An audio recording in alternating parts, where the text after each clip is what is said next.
Assalamualaikum warahmatullahi wabarakatuh.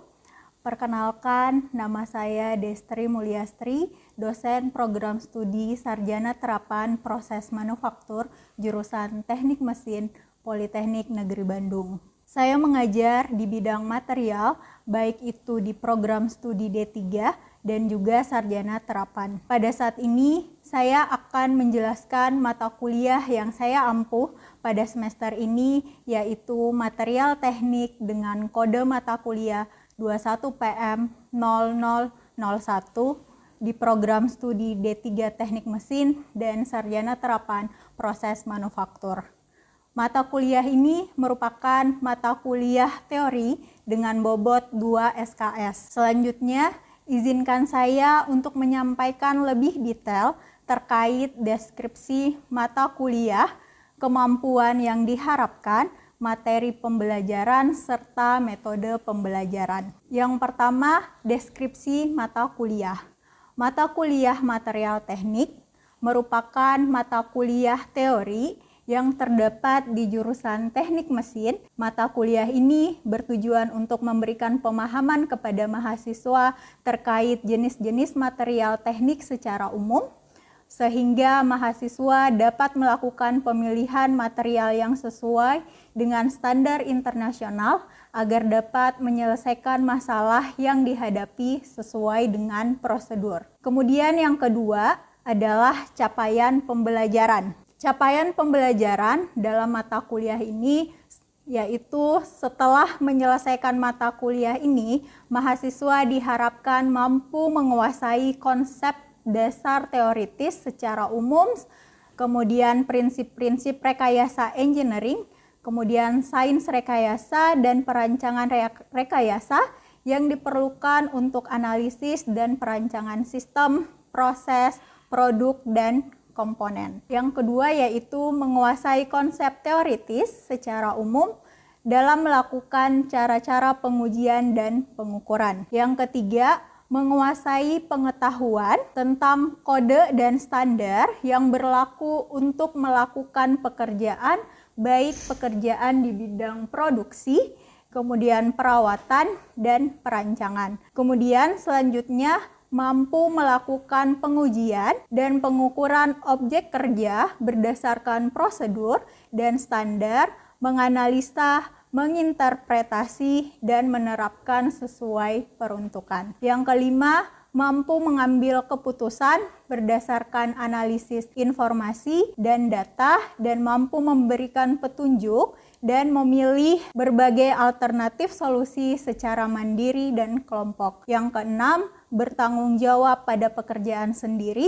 dan dapat diberi tanggung jawab atas pencapaian hasil kerja kelompok. Kemudian selanjutnya yang ketiga, materi pembelajaran. Materi pembelajaran selama 1 semester atau dalam jangka waktu 14 minggu dengan 2 minggu terpisah ETS atau evaluasi tengah semester dan evaluasi akhir semester. Adapun materi yang akan disampaikan selama 1 semester atau selama 14 minggu yaitu yang pertama pendahuluan, di mana pendahuluan yang akan dibahas yaitu sejarah material, kemudian definisi bahan, klasifikasi material, manufacturing, dan aspek desain. Kemudian yang kedua adalah sifat pada material.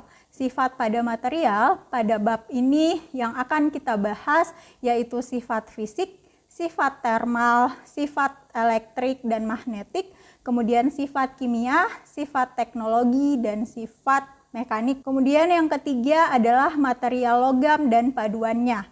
Pada pembahasan ini yang akan kita bahas yaitu pembuatan baja, klasifikasi baja karbon, klasifikasi baja paduan rendah, material baja tahan karat, baja perkakas, besi cor, dan pengaruh unsur paduan. Kemudian selanjutnya adalah material logam ringan dan paduan. Pada bab ini yang akan kita bahas yaitu aluminium dan paduan, tembaga dan paduan, nikel dan paduan, titanium dan paduan, kemudian kode standar, IC, ASTM, UNS, JIS, DIN, SNI. Kemudian materi selanjutnya yaitu struktur kristal dan deformasi.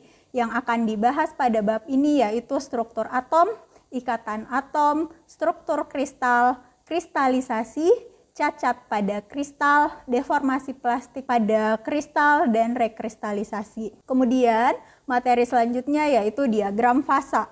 Pada diagram fasa yang akan dibahas yaitu definisi dan konsep, batas kelarutan, fasa, diagram fasa binar isomorfus, kemudian cara menghitung fasa, serta diagram fasa baja karbon. Kemudian transformasi fasa. Transformasi fasa pada bab ini yang akan dibahas yaitu kinetika transformasi dalam keadaan padat, isotermal transformasi diagram, kemudian diagram CCT atau continuous cooling temperature diagram. Kemudian materi selanjutnya yaitu dasar-dasar perlakuan panas.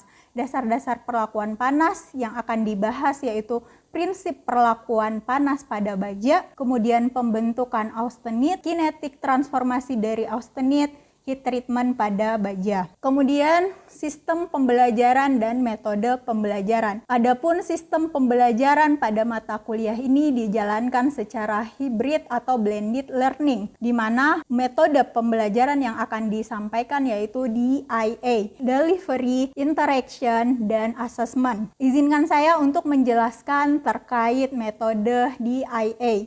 Yang pertama yaitu metode delivery. Metode delivery yaitu pada mata kuliah ini menggunakan metode pembelajaran dengan problem based learning yang melibatkan ceramah, diskusi, dan studi kasus.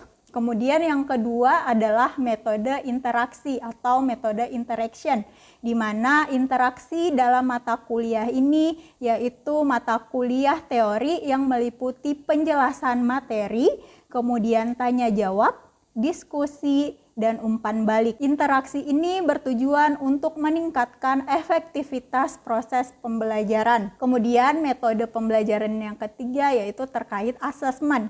Asesmen ini terkait komponen penilaian. Dalam mata kuliah ini ada 3 komponen penilaian. Yang pertama yaitu tugas, evaluasi tengah semester, kemudian evaluasi akhir semester. Untuk tugas pada mata kuliah ini terdiri atas tugas harian dan tugas besar, di mana tugas harian berupa pengerjaan tinjauan ulang yang wajib dikumpulkan setelah suatu bab selesai diajarkan. Sedangkan tugas besar berupa penyusunan dan presentasi makalah material teknik. Tugas berbobot yaitu 40%. Kemudian komponen penilaian yang kedua yaitu evaluasi tengah semester. Evaluasi tengah semester pada mata kuliah ini berupa pengujian pemahaman mahasiswa atas teori yang disampaikan oleh dosen pengampuh dimulai dengan tatap muka pada minggu ke-1 hingga minggu ke-7.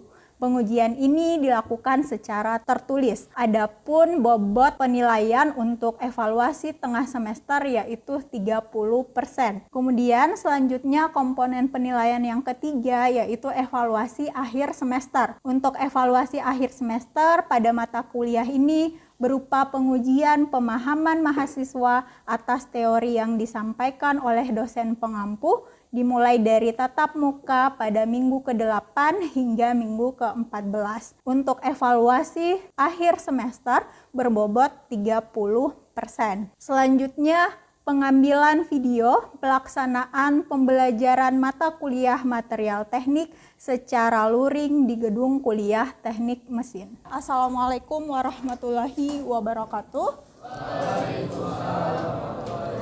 Oke. Minggu kemarin kita sudah belajar terkait klasifikasi bahan teknik ya. Kita sudah belajar juga terkait sejarah material. Masih ingat kenapa kalian harus belajar material teknik? Kira-kira masih ingat nggak? Oke, ada yang bisa nge-review dulu sebelum kita mulai ke materi selanjutnya. Jadi hari ini kita belajar terkait sifat-sifat pada material. Minggu yang lalu juga kita sudah bahas terkait, kita sudah singgung sedikit terkait sifat pada material. Ada apa saja? Sifat pada material. Oke. Ya, jadi ada sifat fisik, ada sifat kimia, kemudian ada sifat mekanik. Seperti itu. Jadi hari ini kita akan bahas secara lebih detail terkait sifat-sifat pada material. Adapun pokok pembahasan kita pada hari ini yaitu yang pertama ada pendahuluan, kemudian sifat fisik, sifat kimia, kemudian akan ada yang saya tambahkan yaitu adalah sifat teknologi. Kemudian ada yang terakhir yaitu adalah sifat mekanik. Seperti itu. Nah, sebagai pendahuluan saya kasih 1 atau 4 gambar nih. Ada gambar payung, kemudian ini kira-kira gambar apa? Kelihatan nggak? Oke, ada miniatur rumah. Ini dari mana? Dari koran. Kemudian ada gambar kacamata, kemudian ini adalah gambar yang benar-benar rumah dari beton ya, atau dari batu bata. Nah, kira-kira terkait materi kita yang akan kita pelajari hari ini terkait sifat pada material, ada yang bisa mendeskripsikan dulu nggak dari gambar ini kira-kira maksud dari masing-masing gambar ini apa? Saya kasih contoh di sini kan ada gambar 1 rumah ya. Jadi ada 2 rumah ya, satu yang hanya sebagai miniatur, satunya yang bisa ditinggali oleh manusia ya, yang bisa kalian tinggalin. Nah, kira-kira dari materi yang akan kita pelajari pada hari ini terkait sifat-sifat pada material, bedanya apa dari yang miniatur sama yang benar-benar rumah yang akan kalian tinggalin? Kira-kira terkait sifat pada material yang akan kita bahas pada hari ini, kalau kita lihat dari secara sifat fisik, yang rumah ini hanya sekedar miniatur. Ya, artinya kita tidak bisa tinggalin ya. Kita nggak bisa tinggalin bahwa dia hanya pemakaiannya hanya sekedar pajangan. Sedangkan kalau rumah yang asli ya, rumah yang dari beton ini bisa ditinggalin. Artinya bahwa sifat antara rumah miniatur sama rumah yang beneran rumah itu adalah berbeda sifat fisiknya ataupun sifat mekaniknya. Seperti itu.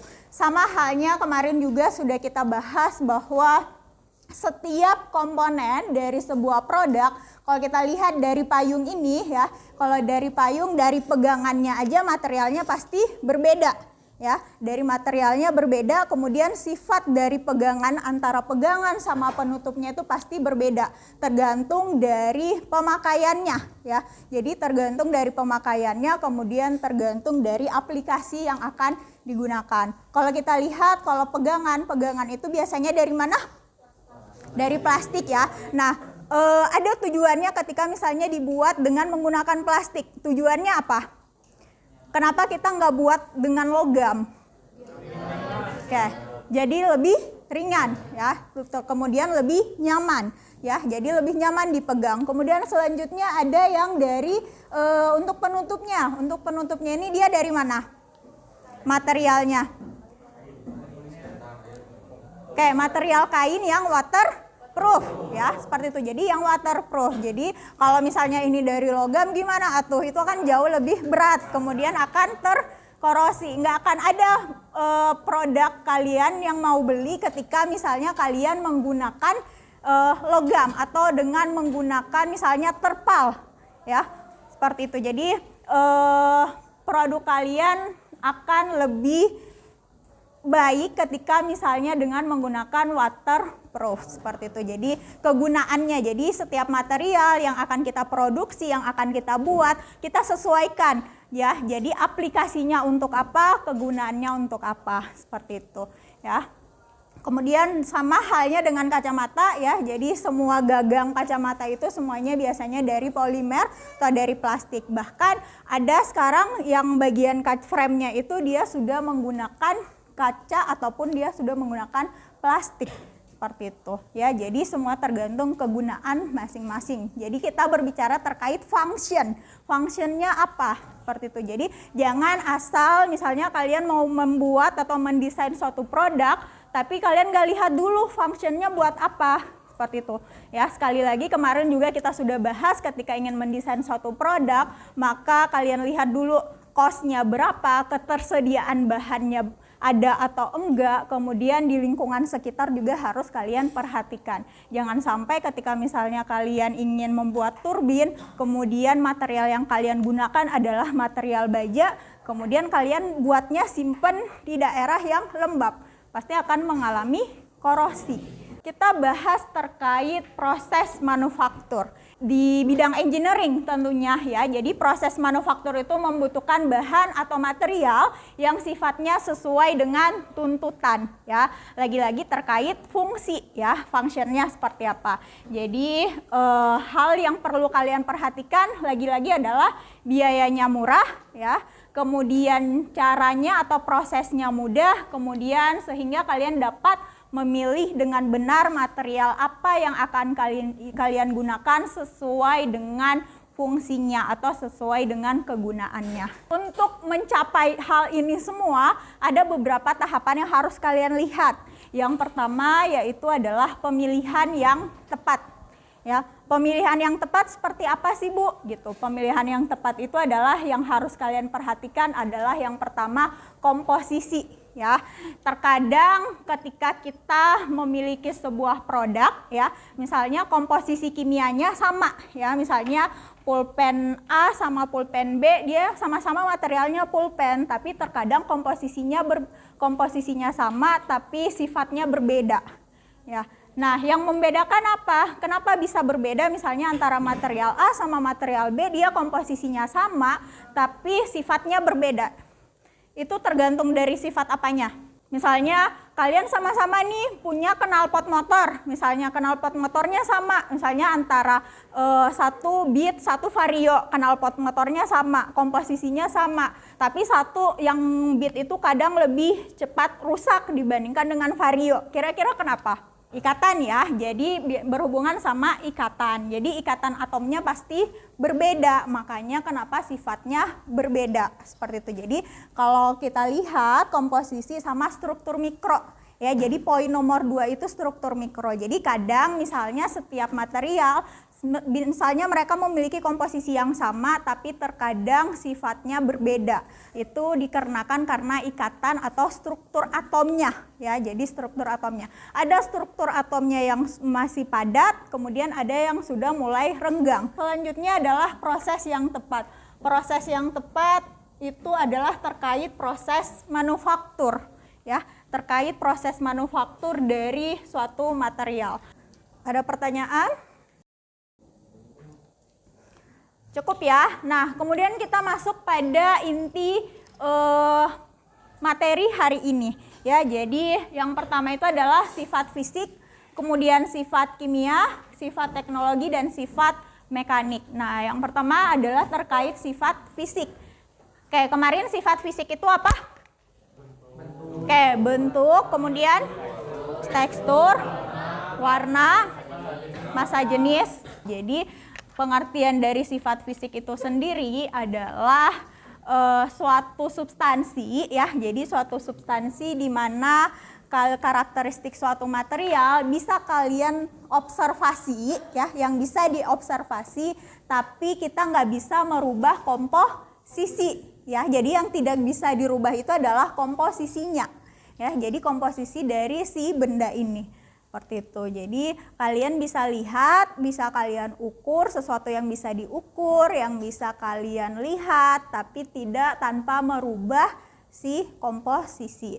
Kemudian yang termasuk dari sifat fisik adalah ada color, kemudian tekstur, kemudian berat, kemudian panjang, kemudian bentuk, melting point, titik leleh, kemudian ada boiling point, kemudian ada density atau massa jenis, seperti itu ya. Jadi sifat fisik lagi-lagi ini ya, jadi jangan sampai lupa, jangan sampai ketukar kalau ditanya misalnya sifat fisik dari handle motor apa gitu, jangan sampai kalian bilang dia keras, dia kuat kayak gitu ya. Jadi jangan sampai, jadi kalau sifat fisik itu kalian lihat aja seperti ini, oh dia warnanya seperti ini, kemudian bentuknya panjang, bentuknya bulat, seperti itu ya. Jadi itu terkait sifat fisik.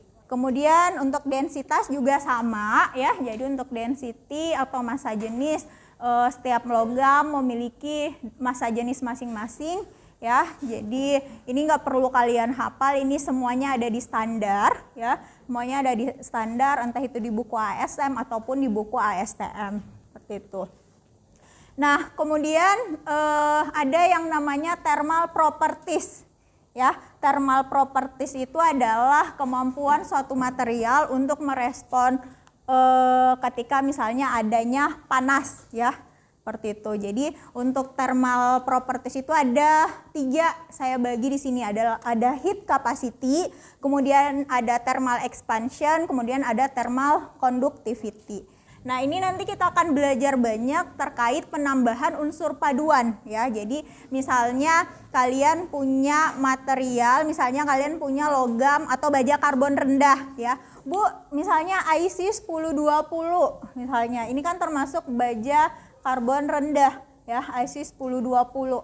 Nah, IC 1020 ini dia memiliki kandungan karbonnya adalah 0,2% ya.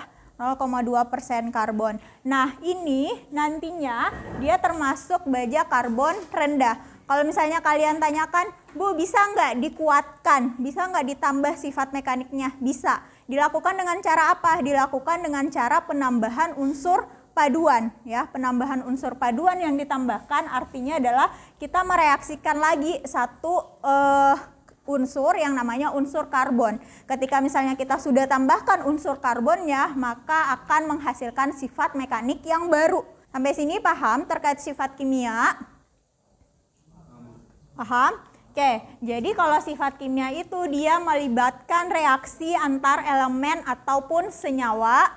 Kemudian selanjutnya adalah dia mudah flammable, itu adalah mudah terbakar. Kemudian selanjutnya adalah able to rust or oxidize ya. Jadi mampu untuk berkarat ya. Karat itu nama lainnya apa? Korosi. Oke, jadi material korosi. Pernah nggak lihat material korosi? Pernah?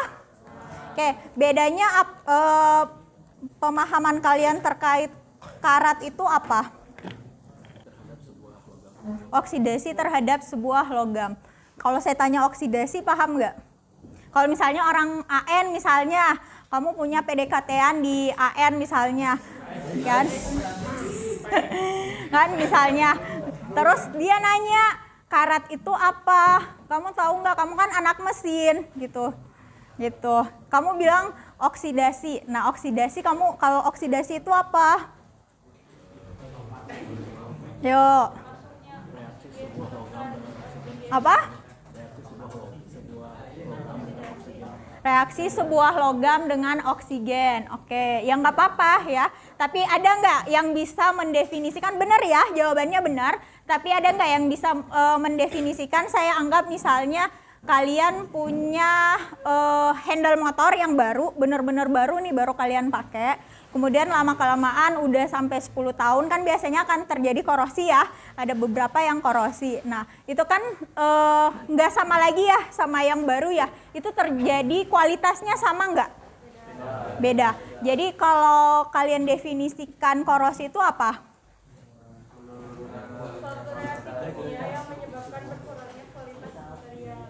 Oke. Benar ya, jadi terjadinya penurunan kualitas dari suatu material ya yang disebabkan oleh apa kalau korosi?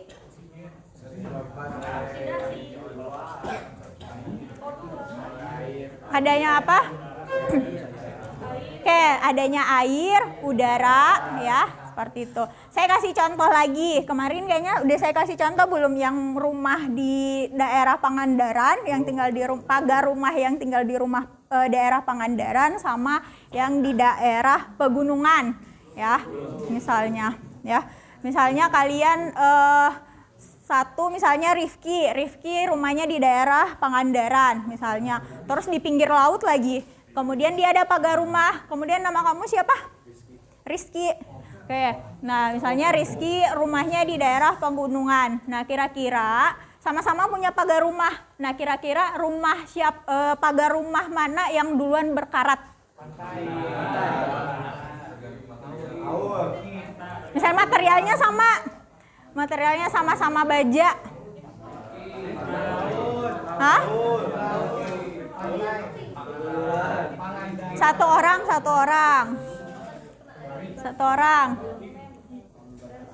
Oke. Kalau menurut saya mah yang Rizky, soalnya kan pegunungan itu dingin, nah otomatis lebih cepat berembun. Oke. Nah ke materialnya juga lebih cepat korosi gitu. Oke. Ada lagi yang lain? Oke. Kalau menurut saya lebih cepat korosi yang di rumah yang di pantai, karena yang di pantai itu terkena air garam, air asin, jadi lebih cepat teroksidasi bajanya. Oke. Ya, jadi yang benar adalah yang di pantai, ya, seperti itu. Ya. Jadi ada beberapa faktor ya. Jadi ada beberapa faktor yang mempengaruhi korosi. Salah satunya adalah temperatur. Temperatur itu adalah panas sama adanya larutan elektrolit atau air garam. Ya, salah satu larutan elektrolit itu adalah air garam. Seperti itu. Jadi dia akan terus-menerus kena air garam ataupun panas, maka pagar rumahnya pasti akan mudah mengalami yang namanya korosi. Seperti itu ya. Jadi kalau salah satu sifat kimia yang nanti banyak kalian pelajari yaitu adalah korosi ya. Seperti itu. Ada pertanyaan? Ada pertanyaan? Nggak ada. Ini udah pada, masih ada 10 menit lagi ya. Oke, kalau nggak ada saya kasih tugas. Tugasnya dikumpulkan minggu depan. Tugasnya yaitu adalah pilih 3 benda yang ada di sekitar kalian. Bendanya tidak boleh sama ya. Bendanya nggak boleh sama antar mahasiswa. Jadi kalian ada berapa mahasiswa? 32 mahasiswa, berarti akan ada 96 benda. Ya. Jadi tidak boleh sama. Yang perlu kalian lakukan adalah kalian identifikasi sifat materialnya, ya. Yang kalian identifikasi adalah sifat fisiknya. Dengarkan dulu, nanti kurang jelas lagi, ya. Sifat fisiknya, kemudian sifat teknologinya. Sifat teknologi yang kalian jelaskan adalah kalau bisa prosesnya itu proses manufakturnya seperti apa? Apakah dilakukan pengecoran, dilakukan pembubutan, milling, ekstrusi, forging, dan lain-lain. Oke, kemudian selanjutnya sifat mekanik. Oke, jadi identifikasi 3 material tidak boleh sama antar mahasiswa. Kemudian identifikasi sifat fisik, sifat teknologi, dan sifat mekanik. Jelas? Dikumpulkan minggu depan di lembar kertas folio ya. Kemudian kalau bisa dengan gambarnya. Gambarnya boleh digambar, kalau kalian gabut boleh di print. Seperti itu. Oke. Jelas terkait tugasnya? Jelas? Oke. Minggu depan dikumpulkan ya, minggu depan dikumpulkan. Kalau misalnya Bu minggu depan saya nggak bisa hadir, silakan dititip ke temannya ya. Jadi nanti akan ada syarat kalian untuk mengikuti UTS adalah tugasnya lengkap ya. Seperti itu, nanti setiap tugasnya saya paraf. Ya, kalau misalnya berhalangan hadir tiba-tiba dalam kelas saya, silahkan dititip ke temannya untuk tugasnya. Oke, jelas terkait tugasnya? Jelas. Oke, kalau misalnya nggak ada pertanyaan, kita tutup perkuliahan hari ini. Terima kasih sudah mau belajar. Semoga apa yang saya sampaikan hari ini bermanfaat untuk kalian dan insya Allah semoga minggu depan masih diingat ya. Seperti itu. Oke, terima kasih. Saya tutup. Wabillahi taufiq wal hidayah. Wassalamualaikum warahmatullahi wabarakatuh. Oke. Terima kasih ya. Demikian video terkait skema pengajaran. Semoga apa yang saya sampaikan bermanfaat. Assalamualaikum warahmatullahi wabarakatuh.